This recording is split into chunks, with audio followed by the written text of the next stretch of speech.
എന്തായാലും ഈ കുടുംബമായിട്ടും വളരെയധികം ആത്മബന്ധമുള്ളൊരു വ്യക്തിയാണ് ഞങ്ങളുടെ കുടുംബവും.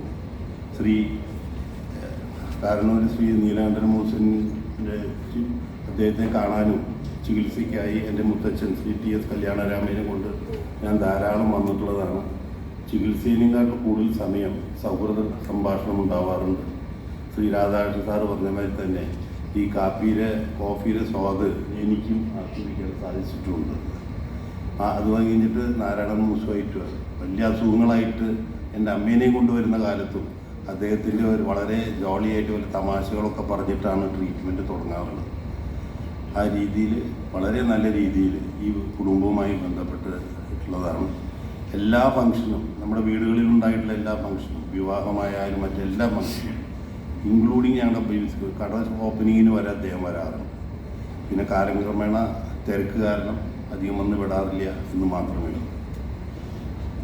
വാസ്തവത്തിൽ ഇവരെ മൂസിൻ്റെ ഓരോ കാര്യങ്ങളും എനിക്ക് ഓർമ്മ വരികയാണ്. പഴയൊരു കാര്യം എൻ്റെ ഓർമ്മയിൽ വരുന്നത്, നിങ്ങൾക്കെല്ലാം അറിയാം, രാമസ്വാമി അയ്യർ എന്ന് പറഞ്ഞാൽ എൻ്റെ ഒരു അങ്കിളായിട്ട് വരും. ഗുഡ് നൈറ്റ് മോഹൻ്റെ ഫാദർ. അദ്ദേഹമാണ് സീതാറാം സ്പിന്നിങ് ആൻഡ് വീവിങ് മിൽസിലെ മാനേജറായിരുന്നു. പിന്നെ മലബാർ ടെക്സ്റ്റൈൽസ് കാലിക്കറ്റിലത്തെ മാനേജറായിരുന്നു. വളരെ സത്യസന്ധനായിരുന്നു അദ്ദേഹം.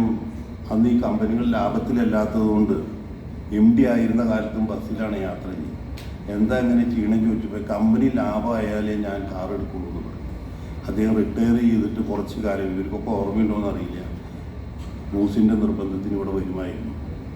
അങ്ങനെ മൂസിൻ്റെ നിർബന്ധത്തിന് കാറ് കൊടുത്തേക്കും അദ്ദേഹം ഇവിടെ വരും. കണക്ക് കാര്യങ്ങളൊക്കെ നോക്കിയിട്ട് പറഞ്ഞു, ഈ അരിഷ്ടങ്ങളും ഇതൊക്കെ എണ്ണയുടെ വില വരുന്നില്ല. എണ്ണയ്ക്ക്, നല്ലെണ്ണയ്ക്കോ വെളിച്ചെണ്ണയ്ക്കോ എന്ത് വിലയുണ്ടാവും, അതിനേക്കാട്ടിൽ കുറഞ്ഞ വിലയ്ക്ക് അത് കൊടുക്കുന്നത്. ഇത് വലിയ ലോസിലാണ് അത് പോവുക. അതുകൊണ്ട് കുറേശ്ശെ റേറ്റ് കൂട്ടിയിടണമെന്ന് പറഞ്ഞപ്പോൾ ഈ നീലകണ്ഠൻ മൂസും നാരായണനും കൂടി പറഞ്ഞത്, രാമസ്വാമിന് ഇപ്പോഴേ മരുന്ന് മേടിക്കാൻ സാധാരണക്കാർക്ക് പറ്റുന്നില്ല, ഇനി വില കൂട്ടിയാൽ എങ്ങനെയാണ് നടക്കുക എന്ന് ചോദിച്ചതെന്ന് പറയും അദ്ദേഹം. പക്ഷേ അന്ന് മൈനസിലാണ് ഇവിടെ മരുന്നുകൾ വിറ്റിരുന്നത്. അത്രയും സത്യസന്ധമായി കേരളത്തിൻ്റെ തന്നെ അഭിമാനമായ ഒരു ആയുർവേദ ചികിത്സയാണ് ഇവിടെ മൂസിൻ്റെ ഇവിടെ ഒല്ലൂർ മൂസ് എന്ന് പറഞ്ഞാൽ അറിയാം.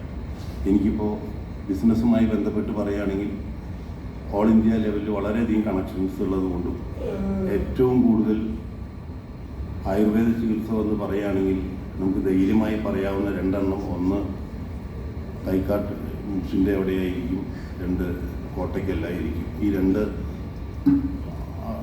ആയുർവേദ ചികിത്സയാണ് ഇന്ന് കേരളത്തിൻ്റെ തന്നെ ഏറ്റവും വലിയ അഭിമാനമായിട്ടുള്ളത്. എന്തായാലും ഇന്ന് എനിക്ക് ഈ ഒരു അവസരം തന്നതിൽ അതിയായ സന്തോഷമുണ്ട്. മാത്രമല്ല, ഈ ആയുർവേദ ചികിത്സയിലും ട്രീറ്റ്മെൻറ്റിലും ഇത്രയും അധികം സ്വന്തം പിതാവിനെ ഓർത്തുകൊണ്ട് ഇത്രയും വൻ പരിപാടികളും ഈ ഇന്ന് കൊടുത്ത ഒരാൾക്കെങ്കിലും ഒരാൾക്ക് വീട് കൊടുക്കാൻ സാധിച്ചു എന്നുള്ളതൊക്കെ വലിയൊരു കാര്യമാണ്. ഇനിയും ഇവർക്ക് കൂടുതൽ ഉയരങ്ങളിൽ